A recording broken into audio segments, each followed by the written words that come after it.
So, good morning, good afternoon, good evening to everybody out there listening to the Anti-Racist Movement podcast, the ARMA podcast for Black female social workers, social work academics, students, and anybody else who finds the content helpful. So, many of you out there will know that we've been doing this for a while. There are many episodes. Please go back and listen. But today is a very special episode. And we're doing it slightly differently because today we are celebrating our queen, our founder, our visionary, Chantal Thomas. Round of applause. That's me. And we're celebrating her because last Sunday, Chantal achieved something incredible. I feel like, Chantal, I need to hand over to you to tell people. What did you do? What did you do? I ran on the 26th of April, 2026. I ran 26.2 miles in the London Marathon. Did I? Sorry. Look. In case anybody missed that, say it again, one more time. What did you do? 26.2 miles in the London Marathon, baby. Okay. No, it was amazing. A really amazing experience. And, I'm really looking forward to sharing that journey with you all today. Great stuff. So that is what we are here to talk about today. Absolutely. And we talk about journey a lot, don't we? When we're talking about this as a movement. Absolutely do. And what a movement, what a feat the love, you achieved. Lisa, the love already, and I'm going to go into all of that, but I just want to say the love. Thank you for the encouragement, the love, the prayers, the upliftment. I'm still in the bubble phase, so I still haven't processed fully. Yeah. But yeah, I feel like I'm hovering between a parallel universe at the moment. Well, we'll get into it. But this would not be an ARMA podcast if we didn't do a check-in, right? Here we go. Check-in. You know you love it, really. So, my check-in question to you is, if there was one song that was the theme tune for your whole marathon journey, but just captured the essence of what it is, what would it be? Oh, gosh, man. Do you know I love music? And I'm not going to pick a dance or track because that would usually be... Do you remember Different Strokes? Do you remember that 90s sitcom? Yes, Different Gary Strokes. Coleman, right? Absolutely. Yeah. When the world don't move. I love singing, right? I'm a singer. To the beat of this one we don't want to drum. lose listeners, so if you could just... But Different Strokes will rule the world. So it's talking about, the differences and how important it is to show up in your authenticity and just be yourself. So yeah, Different Strokes will rule the world. What about you? What's your check-in? Yeah. Do you know what my theme tune would be for your marathon journey? Go on. It would be Whitney Houston's One Moment in Time. Oh, do you want to give us a little verse of that? No, nobody not needs a chorus. to hear that. No, it's fine. no. Yeah. I haven't had my one moment in time. When I was all that I thought I could be. Look at that. Yeah, Look at that. Absolutely. I'm going to play that. You should have told me because I could have put that on my playlist, but I will. No, actually, it's not one of the questions that I had, but tell the listeners how your playlist started and how it finished. Because when you told me that, I was like, no, Chantal. I don't know what I told you, but I'm not going to tell. I may not tell the truth now because my playlist started with gospel tracks, nice and slow and gentle, uplifting. Yes, absolutely, spiritual. And grounding and all of that stuff. Yeah. And then I had to go into the hardcore dance hall. I had to. I needed it. I needed the cartel. I needed the pop cut. I needed it to keep me going. And then at the end, my battery died. So I had nothing. So yes, that's how it went. And we're going to leave it there, okay? We'll leave it there. Different Strokes, There right? you go. Okay, Absolutely. Cool. All right, let's get into the questions then. Absolutely, go ahead. So, first question for you. When did you decide that you were going to run a marathon? Gosh, honestly, not that long ago, to be honest. It wasn't that long ago. I'm going to say it was probably around April, May last year. And that was after the Couch to 5K. So I know we may go on to kind of a bit more about that. But I said it, okay, in fairness, I've always said most people do, but I don't know if everybody does, but bucket list stuff, jumping out of a plane, running a marathon, climbing Mount Everest, people put these things on their list. Yeah. So it's always something I said, didn't really think it would be a thing. I told myself that I can't run and I don't run. Black girls don't run. Black girls actually do run. 100% they do. So I done the Couch to 5K in the January last year, January till March I finished. And then after that I was like, okay, what now? You know, and I said, oh, I would like to run a marathon. That was it. I'd like to run a marathon. Done. So it wasn't long. It wasn't. I had started my weight loss journey. I had started, you know, really being intentional about myself and, you know, really kind of tapping into, you know, the emotional, the embodiment, all of those things, you know, the feelings, because, you know, the work we do as social workers, it takes us away from all of that, doesn't it? You know, it really can be stressful. And I needed something to kind of ground me. Also, you are a runner, you know, you have been running for a long time. And yeah, it was a conversation between, you know, myself and a few others. And I thought, I would want to run a marathon. And that was, I just left it there. I didn't do anything with it. I just said it. Done. There's something about, I think Akala spoke about history, right? And where we choose to start in our history. And so I'm going to take you back a little bit before that. All right, go on. And a conversation we had where I was like, Chantal, you know what? We should do a park run. And do you remember, what did you say to me? I don't run. I looked you in your eye and I said, I don't run. And I meant it. And then you decided, like you switched on and you decided. And that for me is the epitome of who you are. It's like, once you say, I'm going to do something, best believe it's going to happen. Yeah, absolutely. Absolutely. And there was something about that challenge to myself as well. Me saying that to you, it really played on my mind. What do you mean you don't run? What do you mean you don't run? Why don't you run? Why can't you run? You know, it really played on my mind. Yeah, black girls do run. They do. Absolutely. They definitely and they do. run marathons too. So tell us a little bit more about what led to your decision. Can you think about what it was? Yeah. So I said the conversation with me and you, you know, you was a big encourager as well. You know, when I was sending you those video notes, dry lips, do you remember? Yep. Cursing. Thanks, Lisa. Cursing afterwards. I'm not doing this again, and then showing up again. Because, you know, with the Couch to 5K, when I don't know, you have to kind of plan in 3 runs a week and try and miss out a day. And sometimes I would miss 2 days and think I'm not doing it again. And anyway, so I got through the Couch to 5K. I forgot what I was going to say now. That's all right. What led me to the decision? Okay, that was what I was going to say. There was something about the timing with work. So I went on a career break in March as well of last year, and really needed something to hold me to account. You know, when you don't have meetings in your diaries or anybody to, you know, to kind of chase you for things, you're kind of left to your own devices. And the whole time, my whole 20 odd years on this earth, I've never not worked. Right, I'll let it go. Carry on. Yeah, you do. You let that one go. Okay. I've never not worked. So running again was something that was in my diary 3 times a week, and it kind of held me to account. I found it really tough. I'm not gonna lie. I did find it really, really tough because at the same time, I knew I was slightly overweight. Well, I was a lot overweight. I'm nearing, you know, a big milestone coming up in terms of age. I hadn't been very active for years. And I think I'd let myself go. And I think I started to notice that, particularly when I had the time to sit down and stop and think and feel, and I could feel my knees, my ankles, my hips, everything started to ache. And then you start to question, is this the right decision? I don't want to do this. This is, you know, so all of those, you know, feelings were kind of coming up for me. And then I think there was a point halfway point in the Couch to 5K journey where, I got really ill. It was a chest infection, so I couldn't run for about 2 weeks. And that was a real setback for me, you know, and I did give up. I did give up and then picked myself up again after a conversation with you and a few others. I went back a bit and started again, and the rest is history, really. The rest is history. The best decision I've ever made. Best decision I've ever made, Lise.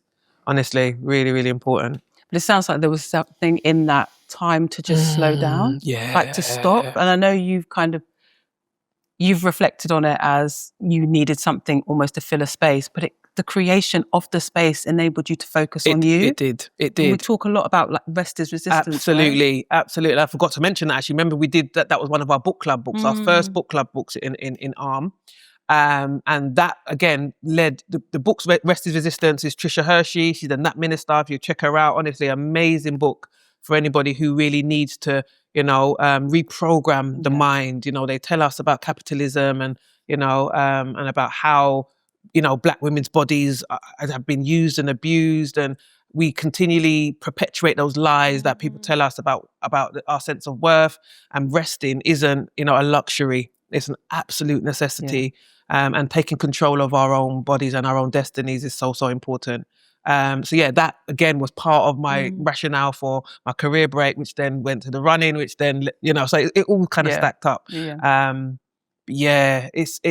I believe this has been ordained, Lise. Everything's kind of happened in such logical form, and such a way that this isn't me, this is bigger than me. And that's what I say, this is bigger than me, it's bigger than me. Yeah, love that. Thank you. So tell us about your journey. How did you prepare for this journey? Thinking about like the long term, the short term, immediately before. Oh gosh, preparation. Say 6 months before the run, the marathon. So I got a charity place. So St. Michael's Fellowship was the place, so those are that's who I initially, I got the place for in the London Marathon. 2 weeks before that, I did the half marathon as well. So I ran for, Black Girls, not Black Girls Do Run, Anti-Racist Movement, but also Black Girls Do Run UK have been really supportive in terms of helping me to think about myself as a runner, and also with the preparation, and also, just nutrition, all of these things. There's so many little bits of running or parts of running that you don't know. You think it's just getting up and put your shoes on and running. No, I was wearing the wrong shoes. I was eating the wrong food. I wasn't sleeping. All of these things that you have to program. So I would say initially it was just about, time on my feet, making sure I was running 3 times a week. Wasn't really much strategy. I was just trying to make sure that I was being consistent. Then I got this app called Cooper, I think you pronounce it COOPAH. Okay. And then I was able to kind of put in, so you program it. It's like an AI coach. And you can program. Other running apps are out there. Okay, sorry. Carry on. So I was able to put in my running history, what my goal target is, the date of the marathon, and also how much time I had to commit during the week. So I was doing 4 runs and 2 strength sessions, as well as my saunas and all of that. But you don't put that in the app. That's additional, yeah. So you'd put that in, and then it will give you a plan of the days and the times. And so I was doing 2 easy runs, 1 long run, and 1 tempo run a week. I was often missing one of the easy runs, or I might miss the tempo run, So there's room to wiggle with it. But as I said, just before Christmas was when I really started to drill down, and really got consistent. So it was during the winter time, and I remember I said to you, I don't run in the rain. I don't run in the cold. Do you remember? The first time I ran in the rain, it's the fastest time I've ever run. I couldn't wait to get home. That's why. The rain was chasing Exactly. you. And I quickly ran, go buy a rain jacket. I didn't have a rain jacket. So it's like every time I came up against the hurdle, I would then, get that equipment, or, tap it into the AI and ask a question, and all of these different things. So, so long term, it was around just making sure I was consistent with my runs, making sure that I was improving, making sure that I was doing my strength as well. Strength is so important. I didn't realize how important it was. So that was good. When it got to kind of January, so just after Christmas, January in the new year, going towards Feb, really started to take things up a notch, because I was like, I can't fail. Like, failure was never an option. I think before Christmas, there was an option that I could drop out. And then after Christmas, it started to get real serious. And I think that's when I signed up for the half marathon, 2 weeks before the full marathon. And everybody thought I was insane. But in my mind, it was kind of like a rehearsal. Yeah. Because I'd never done anything so formal, so public, so it's not competitive, but like get your bib and sign up and get there on time. All of these things, I'd never done anything like that. So, my eating, I had to go and do a gait analysis again to see about my feet and how I was running. I was wearing the wrong shoes. They were the wrong size. Thankfully, I didn't need any insoles or anything like that. But there was a whole mechanics behind it. But also, as I said, checking in with you was really, really important, you know, sending you videos and what have you. And even though you tell me, Chantel, I can't tell you about nutrition. Nutrition is not my thing. However, you know, try this, try running with others, you know, you might be able to pick up your speed, you know, don't worry about if you're doing that. I know for me, I can be really hard on myself. And often, yeah, that for me, that's my biggest downfall. Sometimes I can be really hard. I can be really hard on myself. And you was really good at always reframing that. And I thought that was really, really helpful as well. Yeah, you don't want to tell people about the number of times you sacked me as your running coach. Do you want to? Never mind that you didn't ever hire me, just about to say pay that. me, but It doesn't matter. you sacked me several times. And you with your face yourself would say, you know, you can't get sacked from a job you didn't apply for and you don't get paid for. Rude. You're my running coach. No, absolutely. I think that's important because I'd never known, and that's what I forgot to say as well. I'd never known anybody that's run a marathon. You've run, how many marathons you run, Lise? 3. Okay, right. And had I not have met you, I don't think I would have done it either. And it's not because I'm competing with you or anything, but it was, you know, it's what representation. Yeah. You know, we talk about that, you know, particularly for Black women and Black girls. When we see something, we see somebody in a position that, you know, we may want to aspire to or we may want to be like, it then changes that whole narrative in our mind or changes that whole, you know, visualization of what we can achieve and what we can be. Otherwise, we kind of succumb to what the world tells us we are and how we can fit in. So big up yourself. Thank you. All right, my guy, big up yourself. Thank okay. you. One thing I wanted to touch on though, and it was another feature around, you can be hard on I yourself. just want to see the middle. So I want to see the middle. Okay, I just got to make sure I can see it. Okay, all right, go on now. You absolutely can be hard on yourself. But I wonder if you can tell the listeners a little bit about viewers as well. Remember viewers we got as well, you know? And viewers, oh yeah, and viewers about the patience, because I think it was almost sometimes like you wanted to be further ahead than you were, and that you had to kind of just work with it, like work and be patient, and know that the next run you could get faster. Do better, isn't the it? next run you could run a bit further. I'm glad you said that, you know, because patience has always been the biggest. What is it? A trait? A person? What is it? Whatever it is. Forgot it's another word for it, and I can't think of it. But anyway, patience is always been something that I've really battled with, and that's why I think running was the best activity for me to take up, because you can't rush anything. Everything happens the way it's supposed to, but you have to be patient in the you know, and trust the process, But yeah, I wanted to be. I thought I was going to lose 2 kilos a week. I thought I was going to be running, you know, sub 3 hour marathon. Like, do you know what it is? I really had these real unrealistic, unachievable, not actually even necessary goals in my mind, you know, and thinking that was what success meant. That's what success looked like. And that's what I needed to do and be. And that probably was the hardest thing for me to really, to come to terms with, really. And there's a Bible verse that often would recite to myself, and, you know, this race is not for the swift, but for those that can endure to the end, you know. And I always used to say that it's you know, this is a marathon, not a sprint. I love that. Yeah. So I had to take my time, I'm not going to lie, there's still going to be occasions, and you know me, there will still be times where I want to get in now, but I know now I can deep breathe and just remember, I just ran a marathon. Hey, I just ran a marathon, you know. So I think even, you know, this is what, 4 or 5 days since we've run the marathon, and I still can't believe it. I still can't believe it. So yeah, there was something about patience in there. There was something about that the determination, but also having to trust the process. I had no other choice but to be patient. Love but that. No other choice. And one of the things that you said consistently was, because you have to remind me what I said, innit? But it's a beautiful thing, because you said, I showed up for myself today. I showed up for myself today. That every time you said it used to make my heart just melt, because it's that consistency of showing up for yourself, for you. But also in a space and a time where I hadn't done so for so many years. So I think that was where that was coming from. You know that when you've got time to sit and be still and just listen to the sounds around you, listen to nature. You know that I live, you know, in the sticks. So a lot of my runs were outside with the cows and the sheep and the stream and the trees and all of that.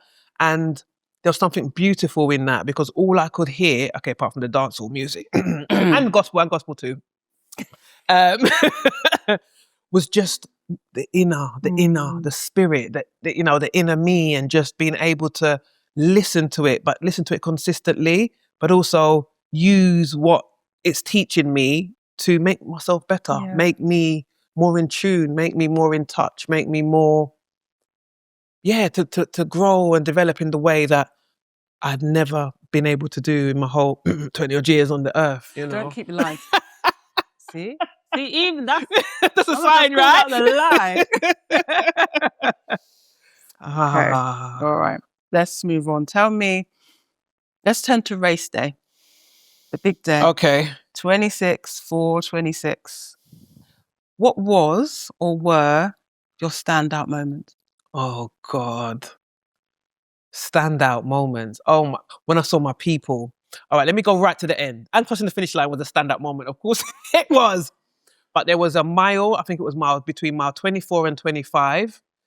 Okay, I hit my wall at 20. We can talk about that later. But my standout moment was mile 24, 25, when I heard somebody say, "Sis!"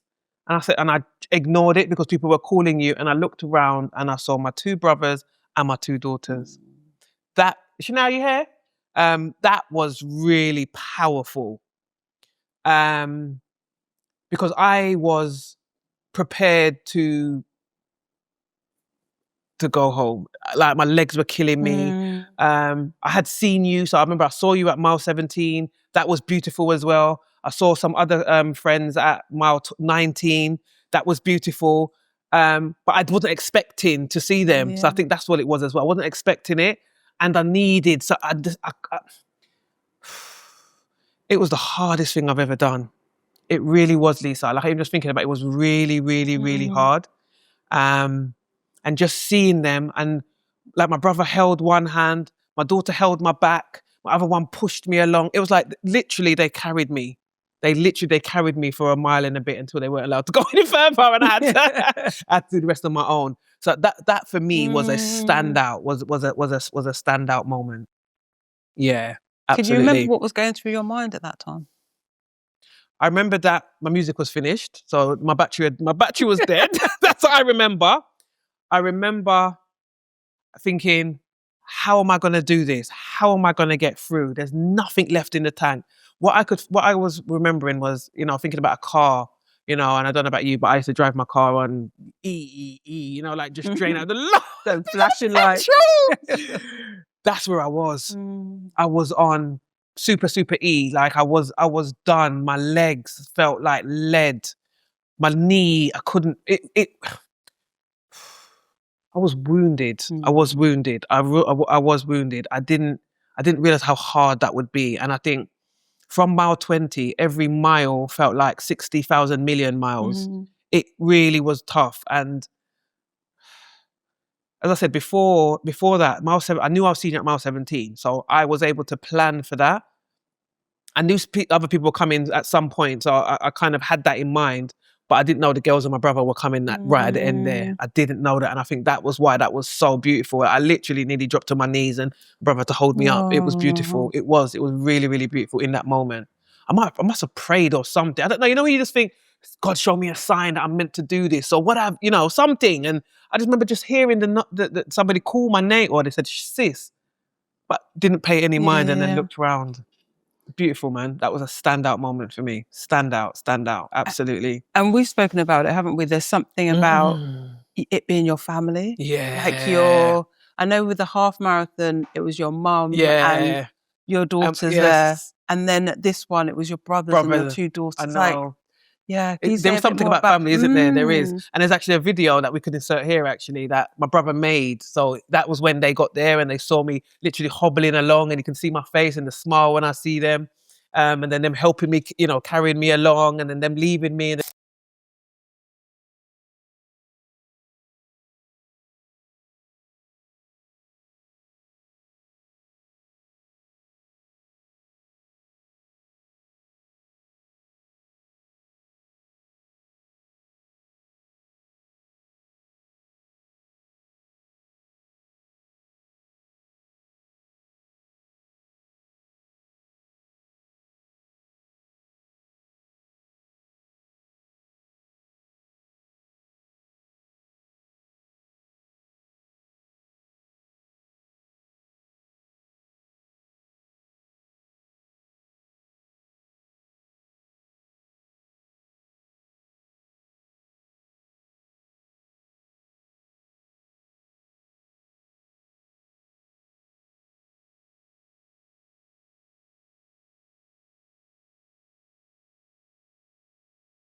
and at the end you're in the picture because you came to the end. I didn't realize you were coming. Like, it was just beautiful, man. It was, Lisa, you came along this journey with me.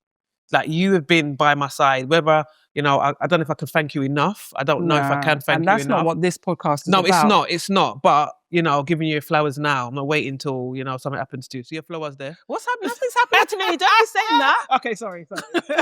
Rebuke that. Exactly. But yeah. tell me about, so something else that we'd spoken about was the crowd. Oh gosh. You warned me about it. You did. You had, and I obviously I got a flavour of it in the half marathon. But it was a hot day. Sunday was really, really warm. You know what time I nearly dropped down? Oh my God, I have to quickly get the electrolyte powder up, pour it in the thing, drink. Like, it was warm. And you know, at the beginning you kind of rush fast, you're thinking well fit, and you know, and then you pop down half. Then you get to mile 2. Anyway. And it was funny actually, because I was laughing because I remember you saying to me, you know, you get people walking at mile 1 and like they don't remember it's a marathon, and there was somebody walking next to me at mile 1 and I could just hear your voice in the back of my mind. So that was funny, like really, really funny. But yeah, the crowd, man. Oi, you would have thought I knew. I would have thought I knew everybody. Go on, Chantel. So where's the top? So that's the top I had on.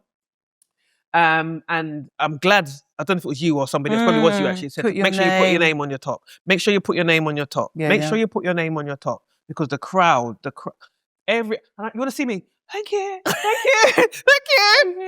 Like, nobody couldn't tell me that I wasn't royalty. That they weren't there for you. Absolutely. They came just for me. Like, as far as I was concerned, there was nobody else. Not the 60,000 or whatever people have. How many people run the marathon? Do you know? About 60,000, isn't it?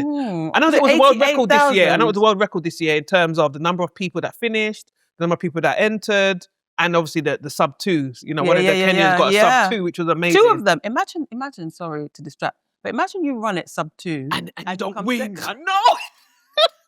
Sorry. I know. Could you imagine? Cut that bit. I know.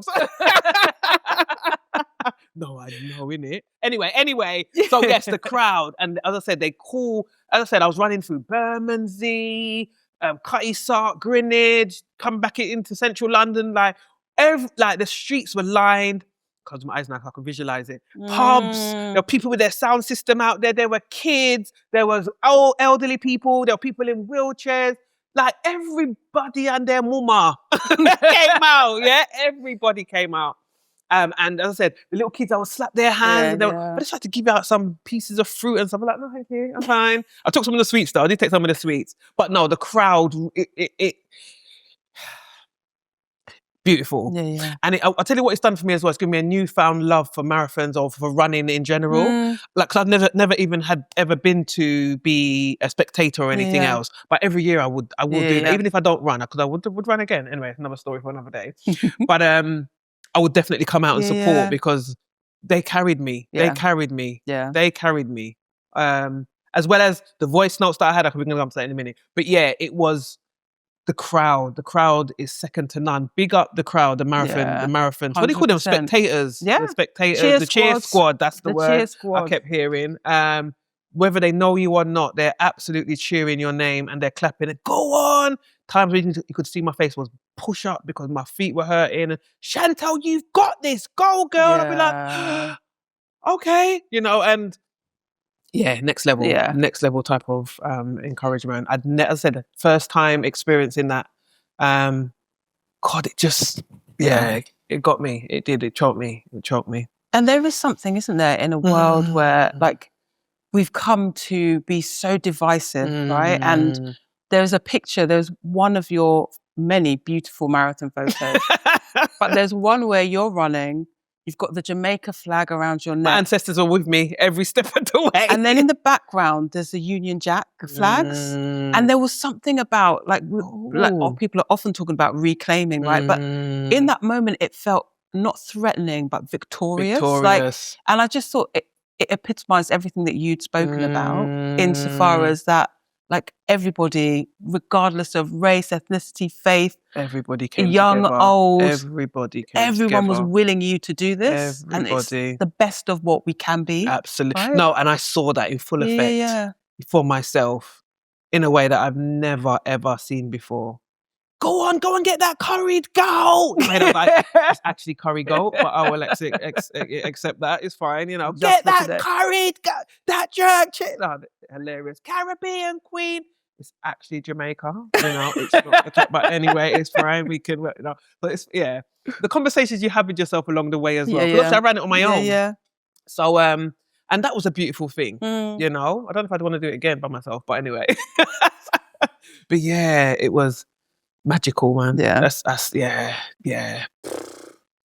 What was the hardest part of the race, and what got you through it? Mile 20. Yeah. Mile 20 was my wall. And I didn't know what this wall was until I got to mile 20. And it hit you. Right. Because again, you hear this, runners speak, you know, I say runners of a whole club, a whole secret members crew. And they tell you about this wall. You don't know what you don't know, do you? Mm-mm. When I licked that wall, min did know. Honestly, no, the wall.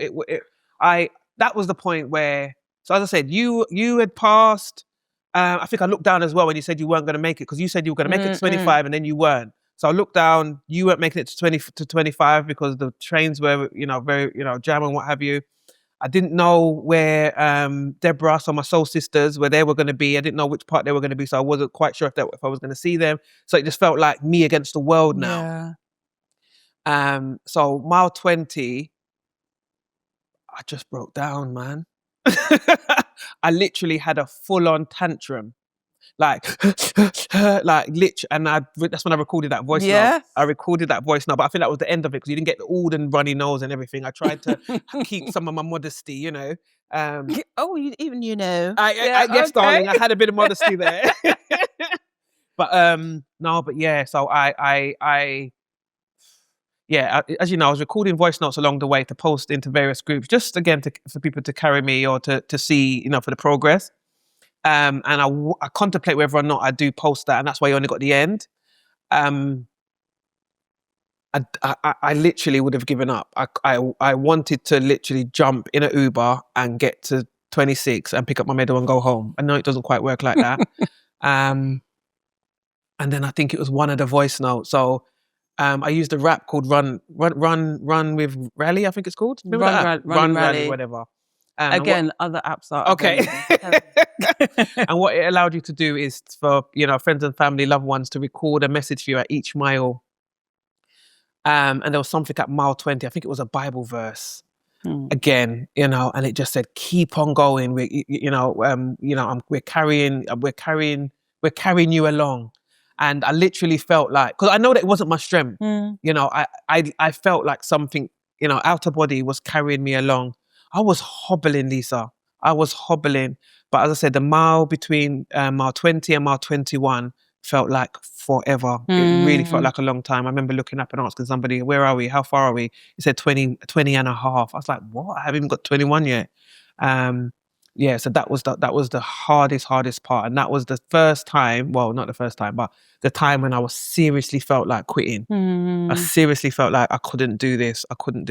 Remember after I left you and I grabbed onto you so tightly, like, "Please don't leave me." Do you remember that hug? I remember the hug.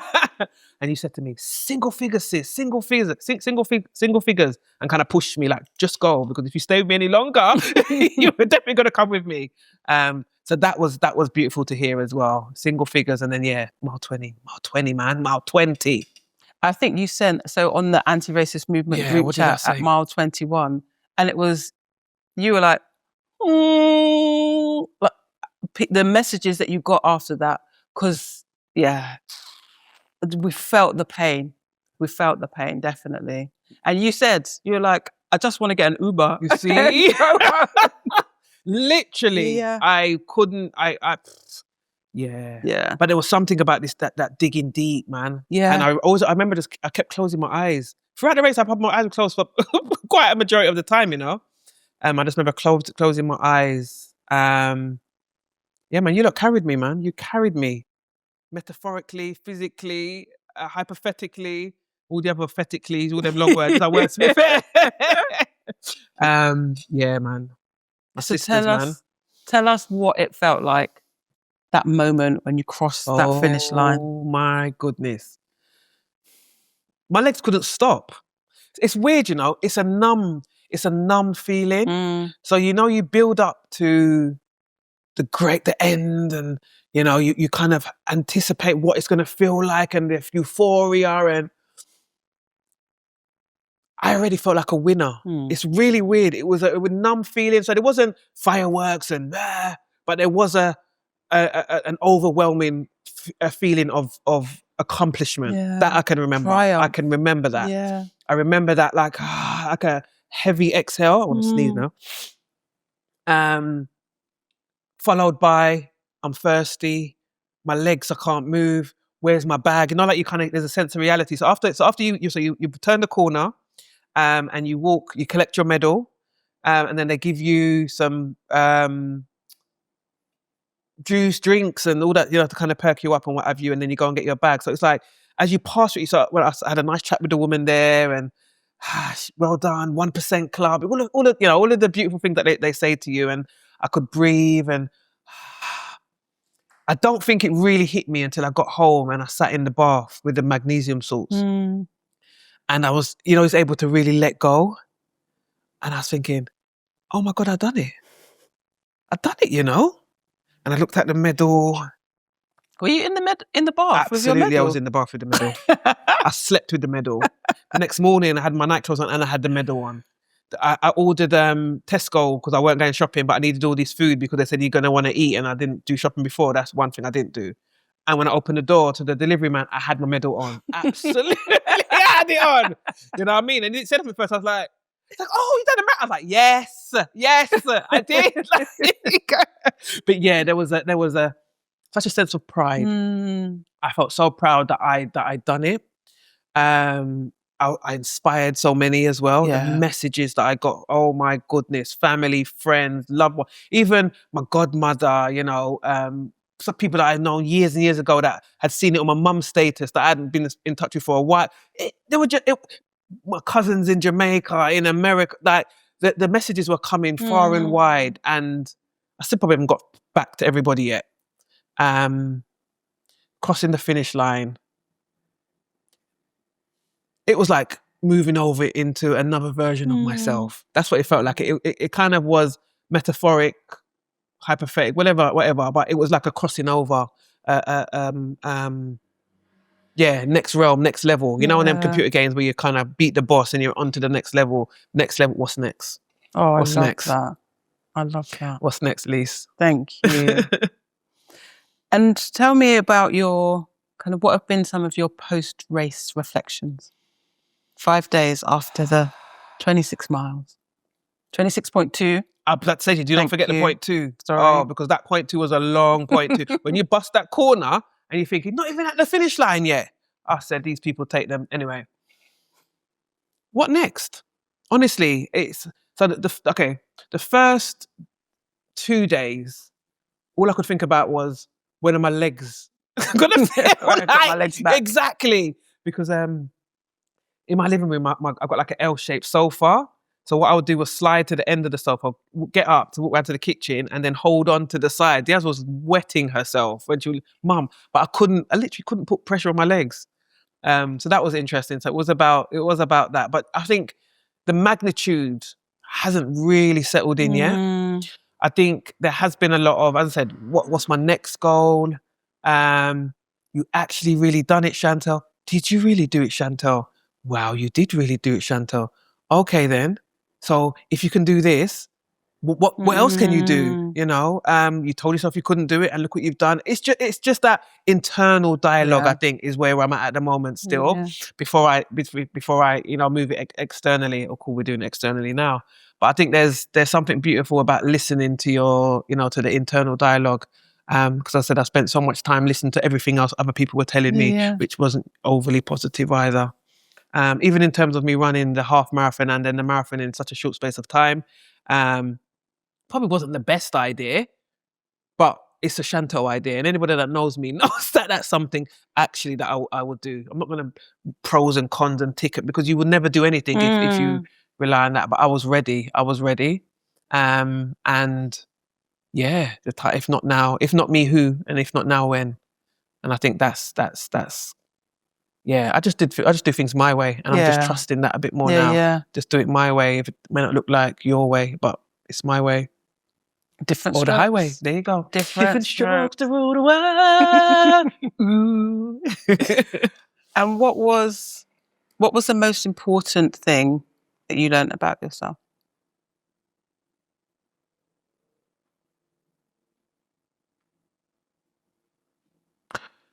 To trust. I think it's something about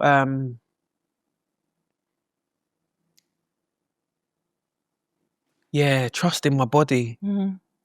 Because I forgot as well, like, there was points where I was rubbing my legs and praying over my legs, and saying, come on, man, you need to carry me. You need to. Yeah, there was something about feeling every single muscle, every single vein, every single niggle. I said my eyelashes were hurting. Do you know what I mean? My eyelashes, not fake eyelashes, okay?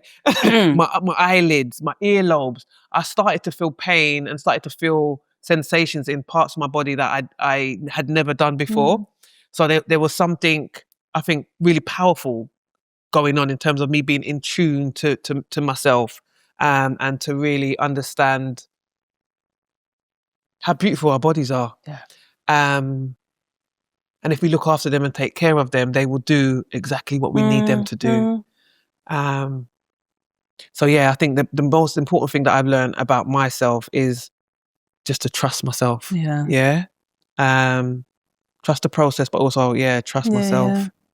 Because, what I do and what I say may not look the same as others. And I would always use the question, don't laugh. I thought he's going to laugh at me. So trust. It's funny that you say trust, because I was thinking about faith. And like a few times in this, as we've had this discussion, you've talked about like the way that faith shows up, the way that belief shows up. And that trust and faith in yourself, in God, in the process. But yeah. If it was my own strength, Lisa, I wouldn't have done it. Like I can honestly say that I gave up. Do you see what I mean? I was done. I told myself I can't do this. And then there would be a whisper, or it might have been something really quiet. It might have been somebody shouting your name. It might have been there was something that would go again. Do you see what I mean? Yeah. At the right moment. Yeah. I said it was you. It were different moments in that journey where God showed up. Yeah. And that's the only way I can put it. Yeah. He showed up at the times when I needed him to. Yeah. Human form, visual, audio, wind, a sign. Oh my God, the signs that people put up. Some profanities on the signs as well. You know what made me laugh though, innit? That was hilarious. Sorry, that's another thing that you didn't warn me of. People had some profanities on the sign, and that would make me laugh out loud. Honestly. Yeah, that was another. What was your favourite sign? I don't know if I should say it, because there were some rude ones with male genitalia, shall we say. Okay, right. Let's move swiftly on. Goodness. I just thought, I don't ever talk about this one. I thought I was in a marathon, not in a strip club or whatever. Anyway, let's move on. Okay, so last question. Oh no. What advice would you give to any of our listeners thinking of embarking on this journey? Do it. I would say do it. Do it if that's what you want to do. Do you know what? A marathon isn't for anybody. It isn't for everybody, sorry. But your marathon may look differently from my marathon. Do you see what I mean? So there's I think some of the messages that I'd received post race, and that I've been able to kind of listen to and to read, really spoke about people seeing me at my age, at my weight, at my fitness standard. I'm not super fit. Yes, I've been training. I'm not super slim. I'm not full of muscle. I'm not young and, a young spring chicken. But the fact that I took on such a task, and just by me doing that and then following the journey, this is some of the ladies in army now. Yeah. It's really inspire them to take on their Goliath. you know, whatever that is. That is. And I think that's what it is. Don't try and do things my way. My way is my way. And I said that before. It isn't for everybody. But I think what we all need to get better at doing is, you know, knowing ourselves, you know, enough to know what that thing is that you want to do. Yeah. And taking the steps to do it. And I hope that I can inspire people to do that, to really think about what is it, you know, deep down that you really wanted to do all your life, and what are the steps you need to do or the steps you need to take in order to start that. It's one step at a time, 1% better every day. That's what we normally say when we do training. You know, we do anti-racist training, and you know, we say 1%, even though 1% is nothing. But if you're doing 1% better every day, think about what that's going to be over a year, over 2 years. Pushing through that lactic acid. That's, again, all these analogies I used before I even used the marathon, or did the marathon. But there's something about knowing yourself, understanding what your Goliath is, what is the big thing that you want to achieve, and taking the steps to do it. Please, do it. And you know what, Chantal? I have no doubt that you will have inspired people, like you said, whether it is to do the marathon or to take on their own Goliath, because you're a leader. And I think what has been beautiful about this journey is you've taken people with you every step of the way. And when people listen back, what I would encourage them to do is to listen to how many times you said, we've run this marathon. I don't know if you've noticed that you said it, but you said we've. And for me, that epitomizes who you are. Like, even when you are doing your own journey, you always take people with you. That is what you've done as anti-racist movement, whether it's for St. Michael's Fellowship, whether it's part of Black Girls Do Run. Like, it's always in community. And so thank you so much for that. Thank you so much, Lisa. Thank you. Thank you for having me on my own podcast. Thank you very much. Thank you. So a huge, huge thank you to Chantal for taking on 26.2 miles, for inspiring us all, for leading us all, and for being the incredibly amazing woman that she is. And I look forward, as always, to handing back the reins to Chantal for our next podcast. But please listen back, enjoy this one, and we look forward to seeing you on the next Armour podcast. Peace out. You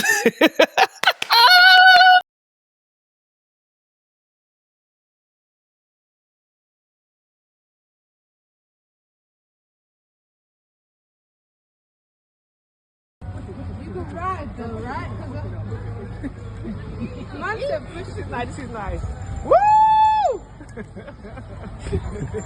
Oh, man, I can't take it round. I can't take it round. So wet. No. Stop. He's like, I sweat. I sweat. Don't be like that. Oh, this is good. Oh my God. Push me.